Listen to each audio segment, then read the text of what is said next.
오늘 밤에는 우리가 이 제자들이 만난 이 풍랑을 통한 이 사건을 우리가 한번 살펴보면서 역경과 삶의 지혜라고 하는 주제로 은혜 나누기를 원합니다. 김석균 선교사님, 이분이 찬양 선교사인가 봐요. 김석균 찬양이 많잖아요. 복음송에는. 항상 그분이 은혜가 많이 됩니다. 그분이 쓴 왜 나만 겪는 고난이냐고 이 찬양이 있지 않았습니까? 이 찬양을 찬양이 나오게 된 데 대한 얽힌 그런 간증이 있습니다. 어느 뇌성마비 장애자 자매와 여러 해 교제를 해왔다고 합니다. 10년도 더 되는 오랜 기간으로부터 이렇게 편지를 서로 주고받으며 그렇게 교제를 했던가 봅니다. 그녀의 이 편지를 받을 때마다 그 뇌성마비 자매를 위하여 위로하면서 오히려 깨닫고 배운 것이 많았다고 합니다. 생활이 어려워서 그렇겠지만 그녀의 부모도 어려운 처지에 있는 딸을 편하게 대해주지 못했던가 봅니다. 사실 김병이 허자 없다고 말을 하지만 또 이 뇌성마비라고 하는 이 장애를 가진 딸이 얼마나 부담이 또 부모가 되겠어요. 그러다 보니까 딸에게 불평도 들어놓게 되고 그리 했던가 봅니다. 예수 믿는 것도 반대를 했습니다. 어느 날 교회에 가서 많이 울었는데 내가 너를 사랑한다 하는 하나님의 음성이 들려왔습니다. 그래서 감격을 해서 많이 울었다고 합니다. 세상에서 가장 비참하고 불쌍한 사람인 줄로 자신을 그렇게 알았는데 하나님이 사랑한다는, 나를 사랑한다는 그 말씀 한마디가 참으로 그녀의 마음을 변화시키게 되고 행복한 사람으로 그렇게 만들기 시작했습니다. 지금까지 이 세상에서 맛보지 못했던 그런 기쁨이 찾아오기 시작했습니다. 마음에 그늘졌던 어둠이 물러가고 한 줄기 빛이 비치는 것 같았습니다. 나도 천국 가면 하나님께 찬양하고 살 겁니다. 그날을 생각하면 모든 것을 참을 수 있어요. 이러면서 그녀는 세상을 새롭게 보기 시작했다고 합니다. 어느 날 엄마한테 야단을 맞았습니다. 한참 울다가 눈물을 닦고 보니 어머니가 밥을 준비해 두었다고 합니다. 그래서 어머니의 사랑이 고마웠다고 합니다. 하나님, 나는 아버지 어머니께 따뜻한 밥 한 끼 이렇게 밥 한 그릇도 대접해 드리지 못했는데 부모님은 이렇게 찬밥이라도 먹을 수 있도록 이렇게 차려주니 너무 감사합니다. 설거지나 청소나 아무것도 도와드리지 못합니다. 그런데 나는 어떻게 이 부모님의 은혜를 갚을 수 있을까요? 그렇게 생각하다 보니까 부모를 위해서 기도할 수밖에 없더라는 겁니다. 우리 부모 이렇게 살다가 지옥 가는데 생각이 되어서 하나님 저를 이 가정에 보내주신 이유를 이제 알 것 같습니다. 우리 아버지 어머니 천국 가게 해주세요. 이렇게 기도를 한답니다.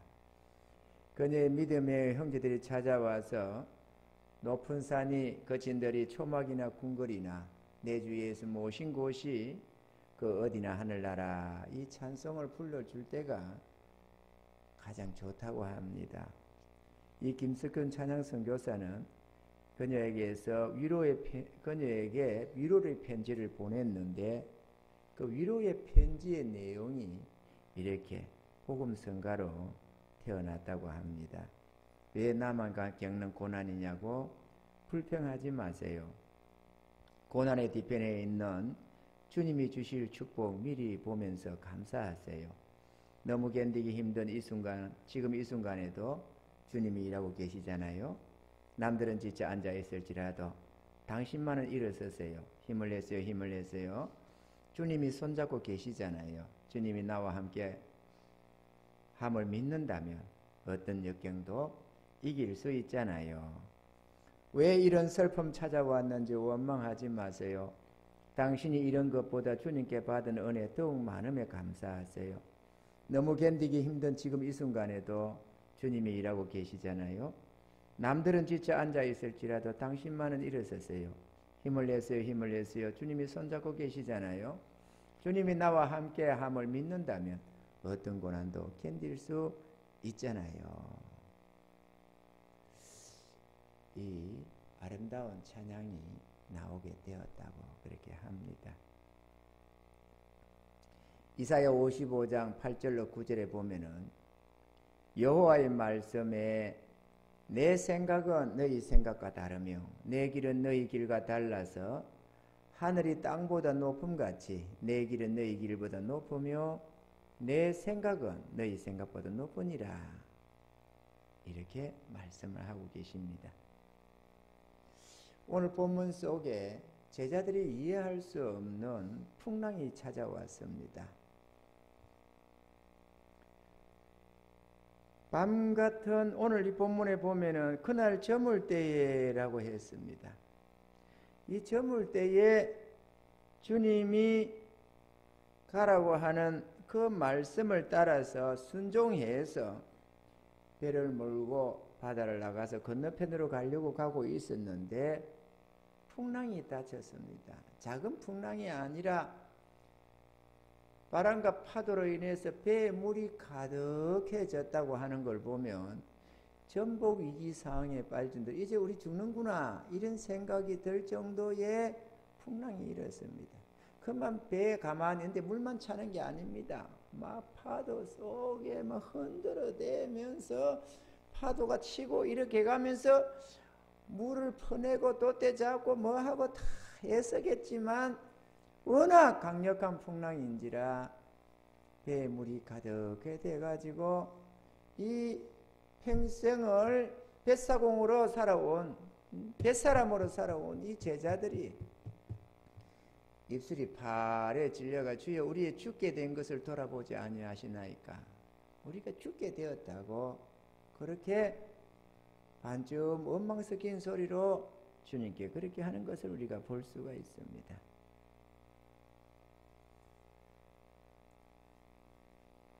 주님이 명령하셔서 말씀하셔서 순종했고 또 주님이 딴 데 계신 게 아니라 그들과 함께 같은 배를 타고 있는데 풍랑이 닥쳤다는 것입니다. 우리는 이런 점을 잘 이해를 못하게 됩니다. 제자들도 마찬가지였을 겁니다. 왜냐하면 불순종으로 인한 고난, 요나의 고난 같은 거는 우리가 이해를 합니다. 아, 내가 잘못했나 보다. 아, 내가 그래서 주님 징계받나 보다. 그런데 오늘 이 본문의 내용은 주의 징계하고는 전혀 거리가 먼 그런 내용입니다. 왜? 주의 뜻에 순종했고 주의 뜻 가운데로 행하며 주님이 친히 동행하는 중에 닥친 고난이니까 그런데도 죽게 생겼다라는 겁니다. 우리 교회도 또 우리 삶에도 이런 고난은 닥치는 법입니다. 오늘 이 말씀이 여러분의 가정과 여러분의 삶에 혹은 우리의 섬기는 이 교회에 닥친 고난을 생각해 보면서 위로가 되고 은혜가 되기를 좀 축원합니다. 주의 뜻을 받들어서 나오고 주의 뜻을 따라서 믿음으로 준행해 가고 그랬으면 주의 형통만 와야 되는데 전혀 다른 상황도 일어나더라는 것이죠. 주님이 함께 하는데도 불구하고 죽을 것 같은 상황들이 생길 수도 있더라는 것입니다. 아멘이죠. 강풍이 일어났는데 힘들어 죽을 뻔했다라는 정도가 아니고 죽게 생긴 상황까지 닥치더라는 거죠. 뭐 힘이 든 정도만이 아니고 이거 큰일 났다. 우리가 이렇게 말할 때도 한두 번이 아닙니다. 주님 따라 순종해 가면서도 믿음으로 살아가는 자, 경건하게 살기를 원하는 자는 고난이 많이 닥치는 법이거든요. 아멘이죠? 그러나 그 고난 속에서 주님이 건져주셔서 그렇지 참으로 위태위태한 고난이 닥치기가 한두 번이 아니라는 것입니다. 문제는 그 고난이 자신에게만 있는 게 아니더라는 거죠. 모든 믿음의 형제들, 주를 따르는 제자들이 다 일어나고 세상 사람이도 물론 마찬가지겠습니다. 그런데 문제는 자기만 보이는 거죠. 자기 상황만. 왜? 오늘 본문에처럼 밤이라서 그렇다는 거죠. 밤이라서. 깜깜한 어둠 속이다 보니까 다른 배들도 있었지만 그 배는 뒷문제고 내 자신, 나와 함께하는 자들의 그 고난만 보이지 타인의 고난은 잘 못 보는 게 우리의 이 근시적인 시야라는 것입니다. 그래서 오늘 이 찬양에는 왜 나만 겪는 고난이냐고 불평하지 마라. 모두에게도 같은 싸움이 있다고 주님은 말씀하셨잖아요. 며칠 전에 우리가 말씀 속에도 그죠? 같은 싸움이 있다. 하나님이 은혜만 받게 한 게 아니라 주를 위해서 고난도 받게 했다. 이렇게 기록을 하고 있다. 이거 성경은 그렇게 말씀을 하고 있습니다. 그들은 이제 죽는구나 싶었습니다. 최소한도 이 제자들의 눈에는 그렇게 보였습니다. 우리의 삶 속에도 이거 큰일 났다 이렇게 할 때가 한두 번이 아니고 지금도 우리 상황이 그와 같습니다. 이런 은혜가, 이런 것이 위로가 될 수 있기를 주님 축원합니다. 할렐루야. 사실 낮 예배는 연약한 우리 성도들이 좀 위로받고 은혜 있고 세임 얻고 믿음 생활을 좀 해나가자고 전하는 말씀이 주로 주를 이루고 있습니다. 근데 그러니까 아이고 뭐 저거 다 아는 건데 뭐 거듭남이나 뭐나 뭐 이 죄 문제나 이런 거를 말하면 아 이거 뭐 여러분 들었다 이렇게 하면서 여러분이 식상해 할 수도 있어요. 오늘 낮에 뭐 성전 미문에 안전거린 이거 뭐 한두 번 듣는 말씀이 아니잖아요. 근데 사실 하나님의 말씀은 자꾸 봐도 은혜는 됩니다. 할렐루야. 좀 은혜가 좀 떨어져도 맨날 먹는다 그러지 말고 집에서도 맨날 그 밥 먹잖아요. 근데 그 밥이 사람을 살리는 거거든. 근데 주일 낮 예배는 여러분들에게 큰 위로 주려고 주는 말씀이 아닙니다. 그 중에 은혜 입어야 할 몇몇을 위해서 주로 말씀을 전하는 것이니까 언니 오빠 된 여러분들이 좀 참아야 돼요. 여자만 참고 사는 게 아니에요.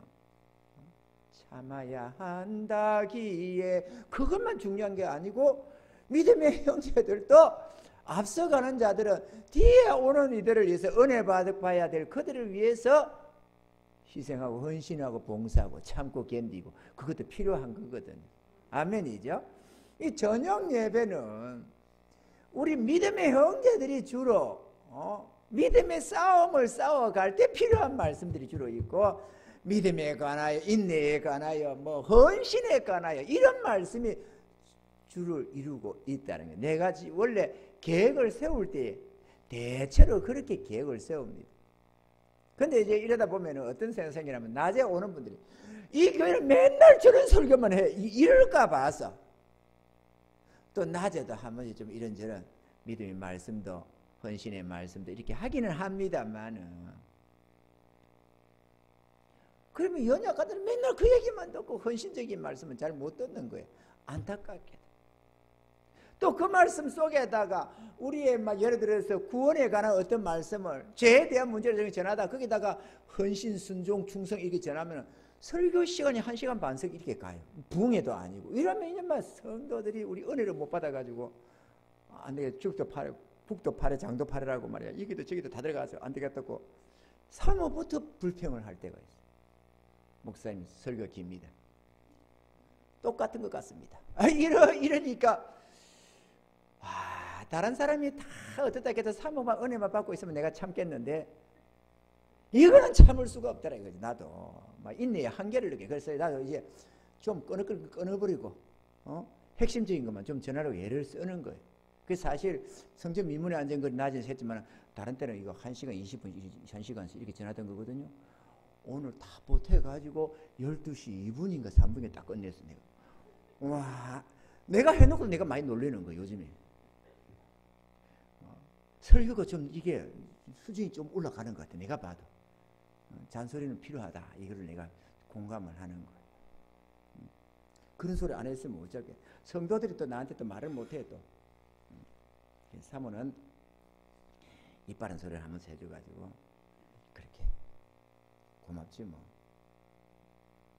사실 목사는 그래도 성도들이 칭찬을 좀 듣고 살아야 되는데 우리 성도들이 인쇄하고 저기 뭡니까 박효진 장로님은 다 그래도 목사님 은혜 많이 받습니다 이랬다는데 은혜 받던 사람 아무도 없어 우리 교회는.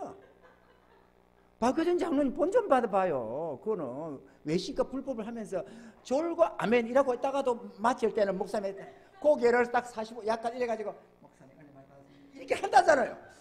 우리 교회는 은혜 받은 사람이 없어. 내가 막 스스로 용기를 내가지고 다이처럼 이렇게 분발을 하고 있는 거예요 사실은.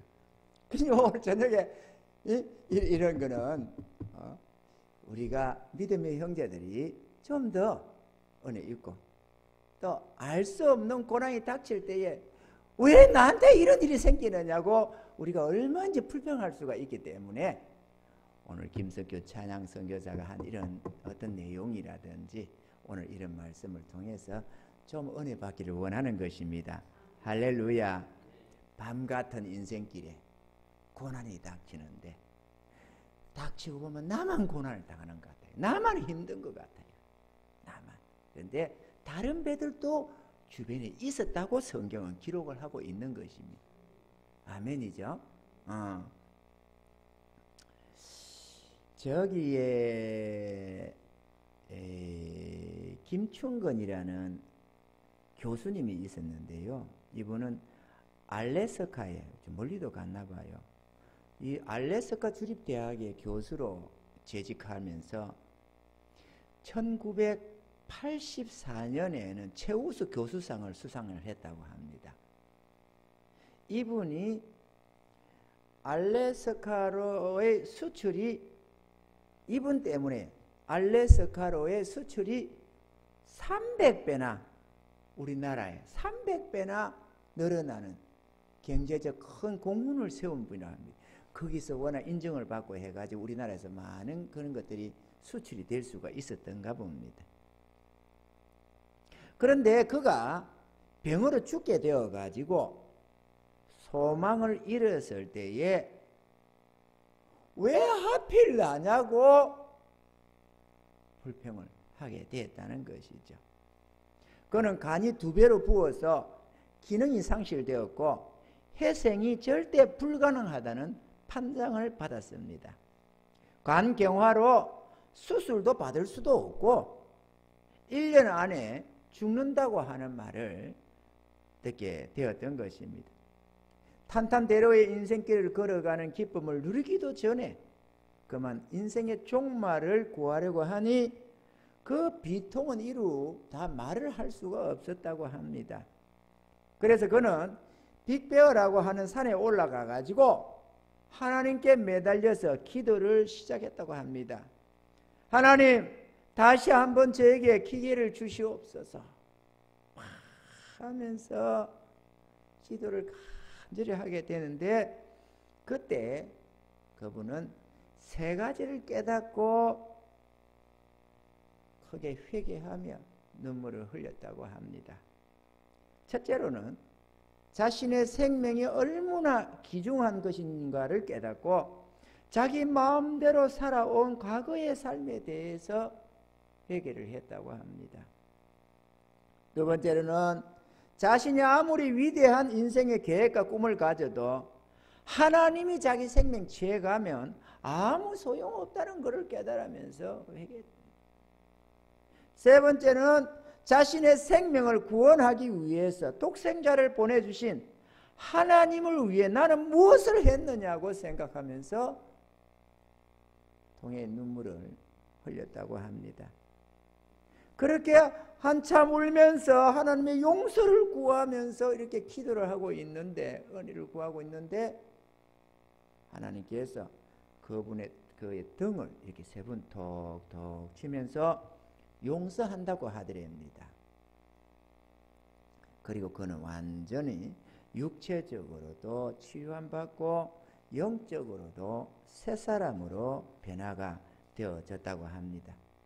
얼마 전까지만 해도 병으로 죽게 되었다고 하나님을 원망하며 왜 하필 나냐고, 왜 내가 이 몹쓸 병으로 죽어야만 하느냐고 소리쳐 울부짖었는데, 이제 은혜를 잊고 보니까 허물 많고 죄 많은 자신을 용서하시고 새로운 삶으로 인도하시는 하나님께 감격에 벅차서 떨리는 마음으로 왜 나 같은 자가 이런 은혜를 입어야 하느냐고 Why me? 이렇게 한다는 거예요. 그래서 책을 쓴 거예요. Why me? 하는 책을.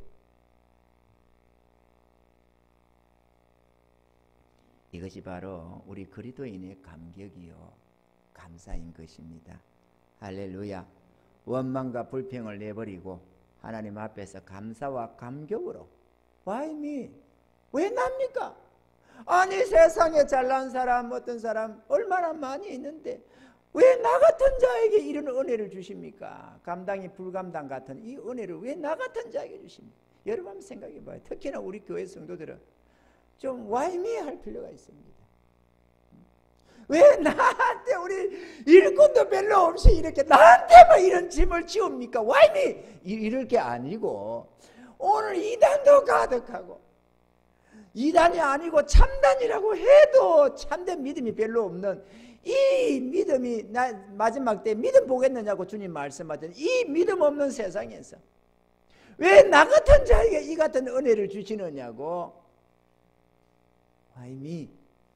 우리가 이렇게 감격의 눈물과 고백을 드릴 수 있어야만 될 줄로 믿습니다. 할렐루야. 좀 어려워도 우리에게 짐이 좀 가중해도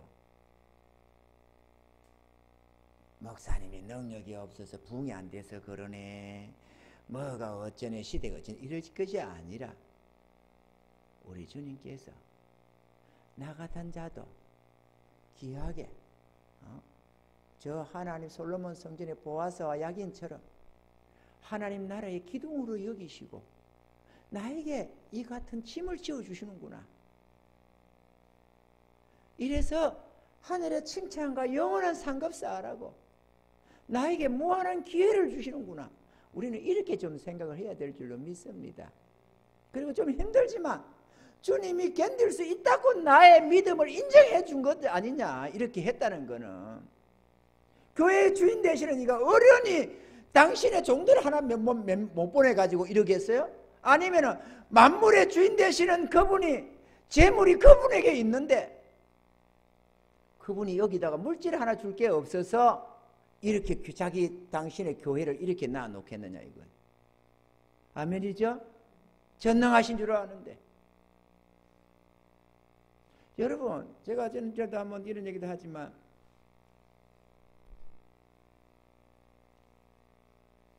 조카딸 어릴 때 한번 보고 그 다음에 다 커서 친척 결혼식에 가서 한번 보고 그리고 다시 만 2년이라는 세월이 지난 뒤에 조카 사이 전화 와서 집 나갔다고 보름 전에 나가버렸다고 그 말을 듣고 기도해서 하나님 교회 올라오라고 해서 내가 월요일날 손잡혀 보내준다고 해가지고 불러올리고 그 기도할 때 합심 기도 요청도 안 했습니다. 저 홀로 하나님 아버지 나는 이 아이가 어디 있는지 모릅니다.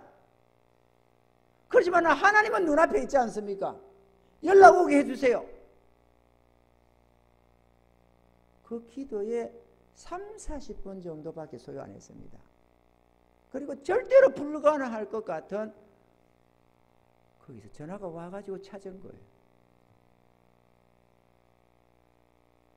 그 박효진 장로님은 탈출범 위해서 그 여러 명이 같이 교회를 빌려놓고 부산 가서 합심 기도를 해대면서 워낙 떡대갖고 싸움도 잘하고 하는 놈인데 한 30명이 탈출범 잡으러 부산을 내려간 부산에가 아지트가 있고 해가지고 그거 좀 주로 거기서 살았기 때문에 분명히 그거 나타날 거다 해가지고 30명이 파송됐다는 거야. 청송교도소에서 30명이 그걸 파송을 가가지고 이 큰일 났다. 빨리 이거 소문나기 전에 우리를 찾았는데 그러면 옷 다 벗고 모가지 다 잘린다 이래가지고 내려갔는데 박현 장로님이 인솔에 갔다네. 그 이제 처음에 부임하자마자 와가지고 그런 일이 생겨가지고 그래서 소장이 이런다네. 이 새끼 저 새끼 이런다네. 또 밑에 보고 그래갖고 이 새끼 저 새끼 소리 들어가면서도 장로가 돼가지고 어쩔 수 없이 그렇게 갔는데 30명이 부산 시내에 그것도 나타나면 다 도망가면 안 되니까 숨어서 어떻게 찾는데 이거는 도무지 불가능하다. 또 누군가가 하나 발견했다고 잡을 수가 없다 이거예요. 매치가 달아붙어도 쉽지가 않은 사람인데 혼자 발견했다고 잡을 수 있는 처지가 아니라는 거죠. 그러면 어떻게 잡냐 그거를. 며칠 해보다가 이건 도저히 안 된다 이래가지고 이거는 오직 저가 자수해오는 수밖에 없다 이래가지고 여러분 알아요? 그거? 자수해와야만 잡을 수 있지 지발로 와야만 잡지 그럼 못 잡는다 해가지고 이거 다 철수시키고 다 와서 기도하자 이래가지고 하니까 안 믿는 사람들이 이거 쳐다보면서 그리고 저한테 기도 요청을 하고 담임 목사님한테 기도 부탁하고 이렇게 기도를 시키니까 그럼 처가 그러면은 얼마 작전 기도해야 되느냐 작전 기도하라 보니까 제가 얼마 기도해야 되느냐 보름 한 달은 너무 길고 보름 작전 기도해라 이랬다잖아요. 그래가지고 보름 작전 기도 들어간다고 하니까 안 믿는 그 동료들이 보름 되는 날에다 동그라미를 쳐놓고 빨간 동그라미를 달리게 쳐놓고 여간방에서 이제 하루가 지났다 이틀이 지났다 이러면서 비웃고 조롱하더라는 거예요. 근데 이 매치가 저 믿는 형제들이 교회 가가지고 교회 조그마한 교회를 빌려놓고 거기서 막 기도를 얼마나 뜨겁게 기도를 그래도 은혜가 있으니까 그럴 생각을 했겠지. 하나님 아버지 이 사람 마음 바꿔서 자수하게 해오라고 말이야. 하나님 자수하게 해달라고 마음 바꿔주라고 막 기도를 하는데 워낙 열정적으로 하니까 뭔가 될 것 같더래. 그런데 문제는 일주일이 지나고 열흘이 지나가니까 이거 큰일 났다. 점점 눈앞에 다가오는 거야. 약속 날짜. 아니 그 같이 있는 21명 되는 개들이 동그라미를 쳐놓고 땡거지 거기서 잡으러 가지도 않고 이제 들어 누워가지고 그거 쳐다보면서 이제 며칠 남았네 언제 남았네 이러면서 보고 있으니까 얼마나 기가 차겠어요. 날짜가 다가가는데 문제는 교도소장이 알아가지고 이 새끼 저 새끼 그게 기도한다고 데리거냐고 미친 새끼 뭐 어쩌고 저쩌고 그날을 지는데도 어쨌든 간에 나한테 맡겨놨으니까 냅두라고 이러면서 그렇게 기도를 했는데 드디어 빨간 날이 왔다는 거예요. 빨간 날이 동그라미처럼. 문제는 그날 밤중에 전화가 온 거예요. 전화를 받으니까 나 누구라고 그러면서 그놈이 전화를 왔다는 거예요. 다 놀래 자빠졌다는 걸 다 놀래서 그 날짜에 그래가지고 전화를 와가지고 어쨌거나 당신 누구냐 나 누구다 이러니까 좀 높은 사람 내가 돌아가면 책임을 안 묻겠다고 하는 확실한 답을 줘야 내가 자수하겠다 뭐 이래가 자수할 텐데 그래가지고 그러면은 뭐 소장 뭐면은 답이면 되겠느냐 된다 이래가지고 했다지 어쨌죠.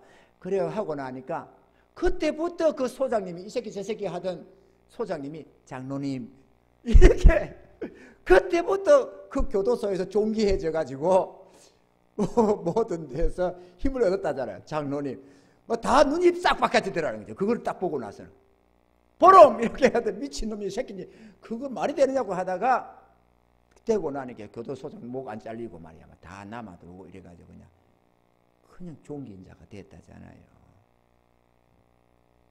그는 동료들과 보름이라도 기도했지만 저는 혼자서 30분 40분 정도밖에 기도 안 했어요. 혼자서. 하나님 그 아이 주님 앞에 있죠. 연락 오게 해주세요. 연락 오겠어요. 그것도 동그라미 쳐놨지만 요것도 동그라미 다 쳐놓은 겁니다. 왜냐면은 조카 사이 불러올려고 애들 불러올려고 내가 월요일날 손잡이 보낸다고 하고 금요일 날인데 그러면 그리고 연락 왔어요. 그리고 찾았습니다.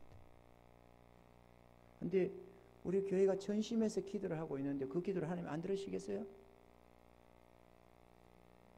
하나님이 능력이 없어서 못 해주시, 이 교회에 사람을 못 채우고 물질을 못 채우겠어요? 아니면 우리 기도를 물리쳐서 그렇게 하겠어요?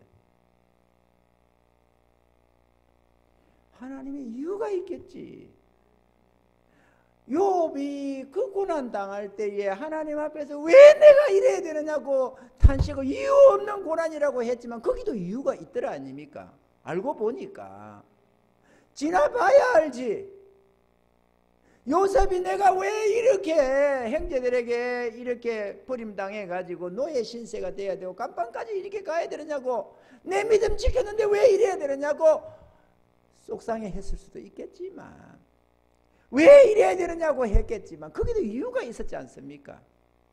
우리도 그 이유를 알려면 좀 지나봐야지. 뭔 때문에 하나님이 이렇게 오랫동안 인내케 하시는지. 주님이 함께 안 해서가 아닙니다. 주의 명령 받들고 가고 있었는데 풍랑이 만났고 주님이 한 배 타고 있었어요. 그런데 왜 풍랑이 닥쳤냐 이거죠. 주님은 주무시는 것처럼 보이고 제자들만 죽을 것 같아. 우리 모습이 주님이 주무시는 것 같잖아요. 도무지 부르고 불러도 응답도 안 하는 것 같고 힘들고 어렵고 이 상황이 계속되고 한 주 한 주 아슬아슬하게 넘겨가면서 탄식하고 죽어가고 난파 될 것 같지만 침몰할 것 같지만 그래도 아직도 침몰은 안 했어. 그래도 그 견딜만 한가 봐.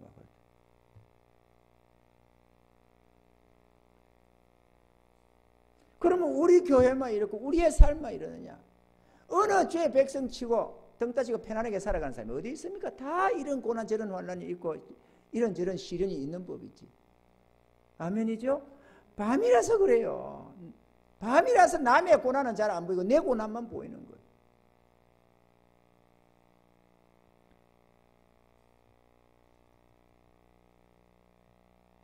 그런데 이런 고난을 주님이 주시는 이유가 있더라는 것입니다. 첫째, 이 같은 고난을 통해서 우리 자신의 무능력을 깨우쳐주기 위함입니다. 우리는 참 교만한 인생들입니다. 그래서 조음에서 하나님을 의지하지 않으려고 그래요. 내 능력, 내 지혜로 뭐든지 다 하려고 그러는 특성이 있습니다. 지난날에는 주인 없이 우리 마음대로 왕노릇하며 살아왔더랬습니다. 그래서 우리 주님은 우리를 하나님의 일꾼으로 아름답게 쓰기를 위해서는 먼저 우리 자신을 깨뜨려야만 한다 이거죠. 난데라는 생각을 가지고 있어가지고는 주님 앞에 쓰일 수가 없습니다. 그래서 다 깨지는 거예요. 다윗도 깨지고 요셉도 깨지고 모세도 깨지고 어느 누구 하나 주님 앞에 쓰임 받는데 깨지지 않고 쓰이는 자가 없다고요. 주님의 귀하게 쓰려고 하면 할수록 참담한 이런 훈련들이 일어나는 법입니다. 아멘이죠? 마침내 그렇게 해서 복 주시려고.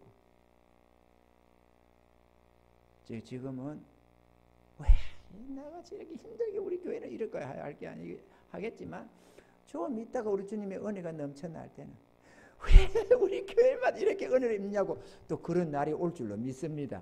할렐루야. 두 번째로 우리 주님이 여호와 하나님이라는 걸 알게 했다 이죠.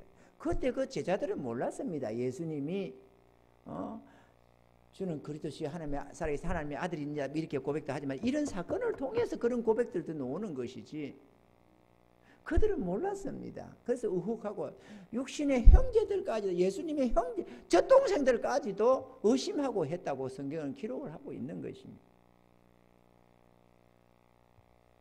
그리고 그 예수님께 무한한 능력이 있음을 제자들 된 우리들에게도 알려주기를 원했다는 것입니다. 그래서 시편서에는 이 대목이 기록이 되고 있습니다. 예언이 되고 있습니다. 시편 107편 25절로 29절 말씀을 한번 살펴보도록 하겠습니다. 여호와께서 명하신 저 강풍이 일어나서 바다 물결을 일으키는도다. 지금 이게 누구 뜻이라고 말을 합니까? 이 풍랑이? 여호와께서 명했다. 주의 뜻에서만 강풍이 일어난 거, 우연히 난 게 아니고 주님이 강풍이 일어날 줄 몰라가지고 자, 저 건너편에 가자 이래가 간 게 아니고 이 풍랑을 일으킨 주체가 주님이라고 지금 하나님이라고 말을 하는 거예요. 그리고 제자들에게 그걸 교훈하려고 하니까 누워있는 겁니다. 주무시는 것처럼 보이는 거예요. 주무신다는 말은 상관 안 하는 것 같다. 전혀 우리 상황을 도우시지 않는 분, 관계없는 분처럼 그렇게 보여지는 장면이 바로 주무시는 거죠. 저희가 하늘에 올랐다가 깊은 곳에 내리니 이렇게 풍랑이 치니까 그 위험을 인하여 그 영혼이 녹는도다. 그 죽게 됐다고 하는 거죠. 저희가 이리저리 구름에 취한 자같이 비틀거니 지각에 혼돈하도다. 이에 저희가 그 근심 중에 여호와께 부르짖으매 그 고통에서 인도하여 내시고 강풍을 평정히 하사 물결로 잔잔케 하시는도다. 이게 예고가 되어 있어요. 그 지금 주님이 이렇게 그가 나다 이렇게 지금 보여주는 거.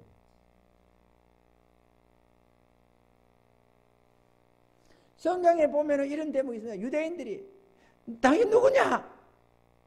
이렇게. 그때 주님이 이렇게 말을 합니다. 나는 처음부터 말하여 온 자다. 거기 기록되어 있는 내용이야. 구약에. 이사야서에. 예언대에. 나는 처음부터 말해. 다시 말해 여호와 하나님이다. 그거 얘기하는 거예요. 근데 못 알아들었으면 문제지. 이 사건을 통해 주님이 알려주고자 하는 거죠. 내가 그 여호와 하나님이다. 너희 하나님이다. 그래서 나중에 어떤 뭐 저가 니기에 바람과 파도 순종하는 거 이러다가 뒤에 가서 주는 그리스도의 살아계신 하나님의 아들이다. 이런 고백들이 나오는 거예요. 고난을 통해서. 할렐루야. 셋째로 우리들이 의지해야 할 이는 우리 자신이 아니라 오직 주님이심을 깨닫게 하기 위해서입니다. 그렇게 모든 제자들이 합심해서 살아보겠다고 몸부림을 쳤지만 어쩔 수 없이 점점 물속으로 빠져들어가던 자기들 이제 죽게 되었구나 싶었지만 마지막 수단으로 주님 불렀는데 주님이 일어나서 바람과 파도대로 잠잠하라 고요하는 게 끝나버리더라는 거죠. 마찬가지입니다. 우리 인생에 어떠한 고난이 닥쳐도 우리 주님께서 주님의 때에 잠잠하라 고요하라 하면 어떤 풍랑도 끝납니다. 이 앞에 있던 이런 와임이 얘기했던 이 김충건 교수 같은 이런 그죠? 우리 여기 우리 백영아 집사 이 사람 저 사람 말할 것도 없습니다. 얼마든지 죽을 병 몹쓸 병에 걸렸다가도 주님이 잠잠하라 고요하면 인생이 끝나는 거예요. 그것으로 문제는 끝나는 거예요. 이런저런 사업의 문제, 물질의 문제, 빚 문제로 고민을 하던 사람도 주님이 잠잠하라 고요하라 하면 끝나는 거예요. 아무리 어려운 짐을 지고 힘들어 하다가도 주님이 잠잠하라 고요하라 하면 끝납니다. 끝나면 그때부터 평안해진다는 건 아닙니다. 왜? 이미 물은 가득 차 있기 때문에 그 물 푸고 항구로 들어가는 수고는 제자들이 해야 되는. 그건 주님이 도와주질 않습니다. 야, 바람과 바다 보고 야 잠잠하라 고요하라 이렇게 딱 잠잠해지니까 저가 니기에 이러니까 야 이리 와라 이러면서 물 퍼자 이러면서 주님이 물 푸는 법이 없어요. 그냥 그거는 우리에게 맡겨놓는 거예요. 그럼 우리가 물 푸고 항구로 저 들어가고 그거는 우리가 하는 문제예요. 그러니까 잔잔한 이런저런 문제들 우리가 감당해야 할 짐은 우리가 지게 하지만 본질적으로 환난을 멈춰준다는 것입니다. 언제나 그래왔습니다. 우리의 삶에, 우리 교회에, 우리의 사역에. 할렐루야. 그래서 처음에는 우리 자신을 의지해서 문제만 생기면 기도는 잘 안 하면서 그 문제 해결하겠다고 이리 뛰고 저리 뛰고 머리 굴리고 막 이렇게 연구를 합니다만은 점점 은혜 속에 입어가고 믿음이 자라면 자랄수록, 지혜가 자라면 자랄수록 미리 기도하기 시작하는 거예요. 문제가 1년 뒤, 2년 뒤에 보이는 게 있으면 미리 기도하는 겁니다. 하나님 아버지, 미리 기도. 하나님 아버지, 저 문제가 반드시 언젠간 닥칠 텐데요. 주님 역사해 주세요. 미리 예비해 주세요. 주님 은혜 내려주세요. 바른 길로 인도해 주세요. 이렇게 미리 기도해 가면은 어려움이 없이 무난하게 통과해 가게 되어 있습니다. 할렐루야. 그 원리를 이해해야 돼요. 그런데 기도 안 하는 어리석고 미련하다 보면은 발등에 불 떨어지고 나면 그때부터 막 기도한다고 막 그러지만은 애만 태우지 별로 효과가 별로 없어져요. 그나마라도 했기에 이렇게 도움을 입었지, 안 했으면 어찌됐겠어요? 더 죽을똥살똥 고생했겠지. 주님이 함께한 게 죽기야 했겠어요? 그렇지만 고생은 더 했겠지. 그죠? 1시간 더 버텼다면 1시간 더 죽을 고생했을 거고, 2시간 더 있었다면 2시간 더 고생했겠지. 그래도 이만한데 주님 깨워서 다행이지. 할렐루야. 주님께 기도해야 돼. 우리 자신을, 우리가 노력은 하겠지만 최선을 다하여 우리가 노력하고 주의 뜻을 구하고 지혜도 구하고 힘을 써야 되겠지만, 그래도 본질적으로 주님의 도움을 구해야만 주님이 형통케 해주시는 것입니다. 사람의 걸음이 걷는 자로 말미암지 않는다고 했습니다. 주의 손에 있다고 말씀하는 거죠. 마지막 네 번째로, 제자들이 당한 그날의 그 고난은 이 제자들을 깨우쳐주는 지혜가 되었다는 것입니다. 하나님을 아는 지혜, 자신들의 무능력을 깨닫는 지혜, 우리 하나님 주님의 전능함을 맛보는 지혜가 생기더라고요. 그래서 시편 119편 71절에는 고난당한 것이 내게 유익이라, 이로 인하여 내가 주의 율례를 배우게 되었나이다. 전날에는 자기 좋을 대로 몸부림치던 존재가 이런 고난들을 통해서 주의 율례를 배우고 주의 뜻 순종하는 법을 배웠다고. 그래서 그 고난이 없었더라면 내가 나를 의지하고 주님을 의지하지 않았을 텐데, 주님에게 순종하는 법을 제대로 못했을 텐데, 그 고난들이 나로 하여금 나를 깨부수게 되고 주님을 의지하는 믿음의 사람이 되게 했다고, 순종의 사람이 되게 했다고, 그래서 그 고난이 내게 유익했다고 한결같이 믿음의 선진들이 고백을 해왔다는 사실입니다. 할렐루야. 우리도 마찬가지인 줄로 믿습니다. 결론적으로 풍랑은 어느 누구에게나 있습니다. 바다에 파도 없는 법이 없고 잠잠할 때도 있지만 항상 바다에는 풍랑이 일어나게 되어 있습니다. 그런데 그 모든 고난 속에 주의 백성들에게는 이유 없는 고난이 없더라는 거예요. 그럴 만한 이유가 다 있더라는 것입니다. 할렐루야. 40년 광야 생활에도 이유가 있었다고 기록을 하고 있습니다. 생각컨대 그때 이들이 약속의 땅으로 올라가라, 그럴 때 그냥 순종해서 올라갔더라면 2년 만에 약속의 땅으로 들어갔을 것 아니냐, 40년 광야는 없었을 것 아니냐, 이렇게 생각할 수도 있겠지만 주님의 계획이 그것까지도 알고 있었다는 거예요. 이 40년 광야를 통해서 그들을 훈련하고자 했다는 것입니다. 그래서 이는 다 너를 낮추시며 너를 시험하사 마침내 내게 복을 주려 하심이었다고 신명기 8장 16절에 기록하고 있는 것입니다. 마침내 복을 주기 위해서 이런 시험을 했다고, 너를 낮추며 광야의 길을 걷게 했다고 기록하고 있다. 그러니까 이런 말씀을 보면은 우리 죄 때문에 우리가 우리 죄짐을 지고 40년 광야 생활한 거 아닌가? 다시 말해 우리의 징계 아닌가? 이렇게 생각하는데, 징계 맞습니다. 징계도 맞지만 거기에도 하나님의 선한 목적이 있더라는 거예요. 징계 맞지만 거기에도 하나님의 선한 목적이 있더라. 마침내 복 주시고 그렇게 했다는 거예요. 그들의 자아를 깨고 자신을 의지하던 그 모든 것을 깨부수고 낮추고 줄이게 하고 시련 속에서 자기 주 하나님의 법을 순종하는 법을 배우게 했다는 것을 말을 하는 것입니다. 그래서 마침내 복받게 하려고 했다는 거예요. 할렐루야. 우리에게도 마찬가지입니다. 마침내 복받게 하려고. 또 우리가 동네 출전하는 아마추어라면 우리 이렇게 연단 안 받습니다. 김미진 관사 어지간히 쓰임 받으니까 그 엄청난 훈련 받잖아요.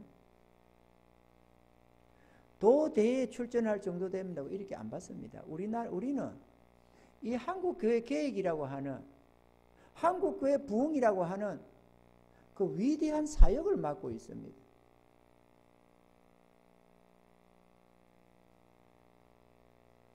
제가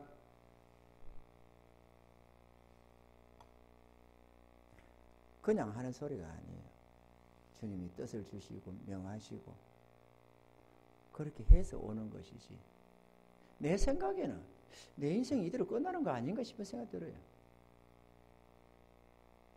근데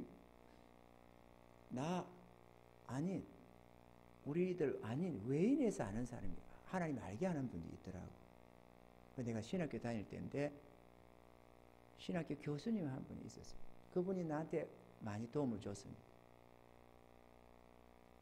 학감이었는데 그 교수님이 하루는 교수하다가 강의를 하다가 한국 교회의 큰 어떤 부흥의 역사에 대해서 얘기를 하더라고.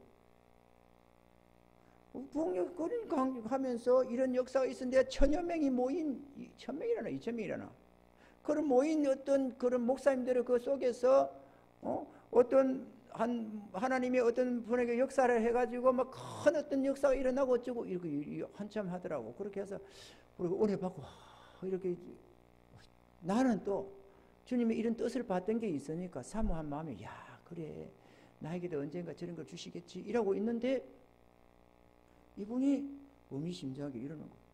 그런데 우리나라에도 부흥을 위해서 몇 사람이 준비되고 있습니다. 그래요. 나 그때 몇 사람이 있다는 걸 알았습니다. 나는 처음에 나 혼자인 줄 알았거든요.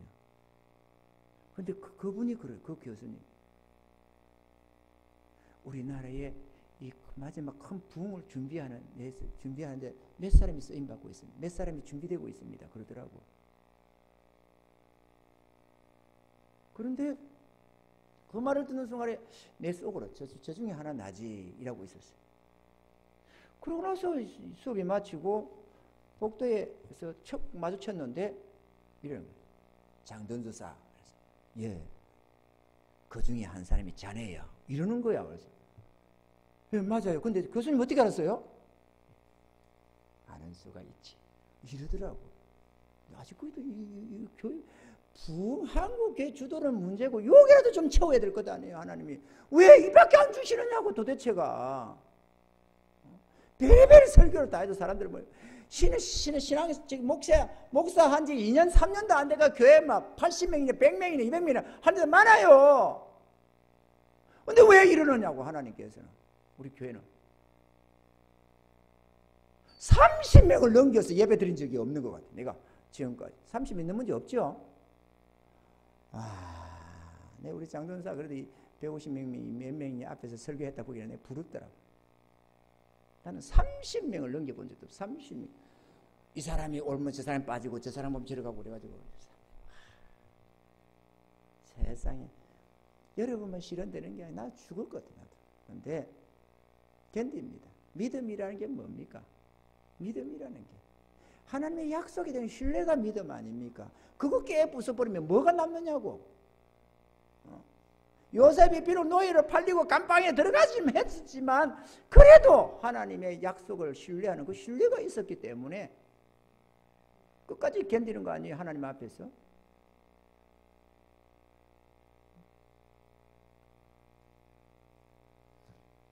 이 한국 교회는 변화가 일어날 겁니다. 반드시. 어떤 분이 준비되고 있는지 몰라도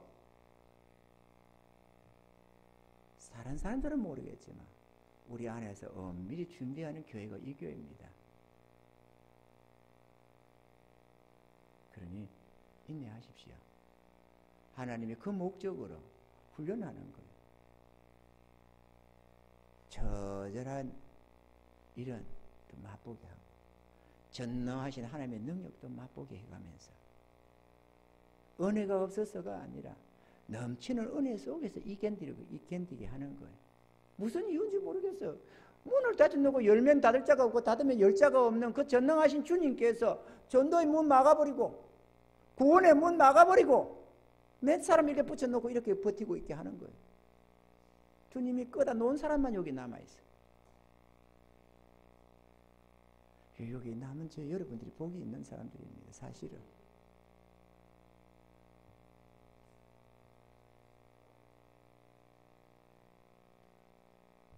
문제가 닥쳤을 때는 늘 믿음으로 기도하면서 주님의 도움을 믿고 의지해야만 합니다.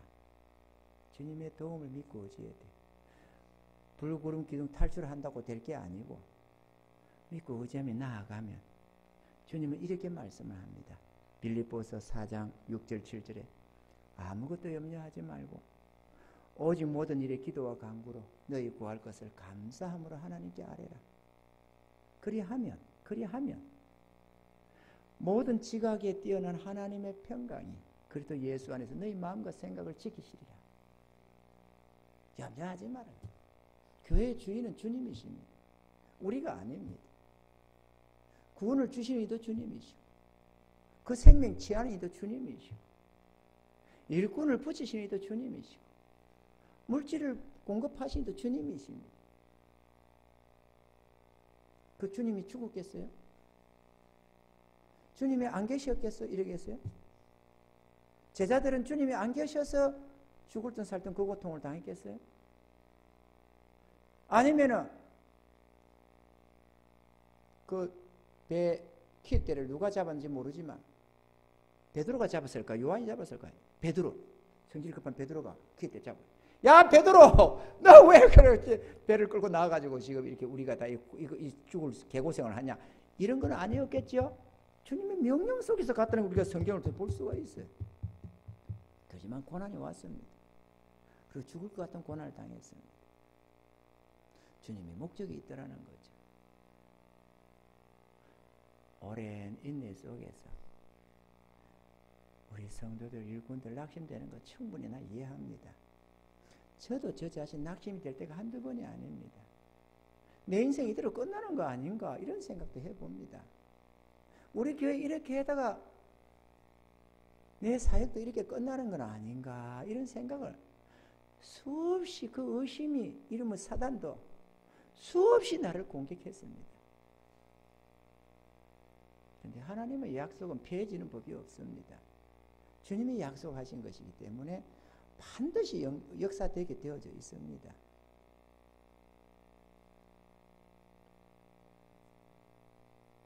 성도는 역경을 통해서 지혜를 배우게 되며 주님께 대한 믿음도 자라게 되는 줄로 믿습니다. 할렐루야. 주님의 인도하신가 지켜주실 것에 대한 확실한 믿음을 가지시고 나아가시기 바랍니다. 이제까지 왔다가 이제 와서 지금까지 믿음으로 견딤이 나오다가 또 순종하며 충성하며 나오다가 이제 와서 육신으로 돌아서서야 말이 안 되지 않겠어요? 이제 얼마 남아도 차라리 죽으면 죽으리라고 가는 게 낫지. 근데 감사하게도 고린도전서 10장 13절에는 또 이런 위로의 말씀을 하십니다. 사람이 감당할 시험 밖에는 너희에게 당한 것이 없나니 오직 하나님을 믿어서 너희가 감당치 못할 시험 당함을 허락지 아니하시고 할렐루야. 시험 당할 즈음에 또한 피할 길을 내사 너희로 능히 감당하게 하시느니라. 우리 하나님이 능히 우리를 감당할 수 있게 하신답니다. 이거 주의 약속이에요. 할렐루야. 오늘 이 사도들이 당한 고난을 거울로 삼아서 우리 모두가 위로가 될 수 있기를 바라고 소망이 되기를 바랍니다. 주의 약속은 언제나 한결같습니다. 그때 크게 일어났던 내용이지만 오늘 우리들에게 요구하는 상황이라는 것을 언제나 우리는 이해해야만 합니다. 성경은 우리에게 하시는 말씀이지 저들에게 하는 말씀이 아닌 것입니다. 아멘이죠. 무엇보다도 나에게 하는 말씀이라는 것을 우리는 기억을 해야 될 줄로 믿습니다. 언제나 현재적인 말씀, 과거에 된 내용이지만 그럼에도 언제나 현재적으로 자기 백성들에게 말씀하시는 하나님의 약속의 말씀이 되는 것입니다. 할렐루야.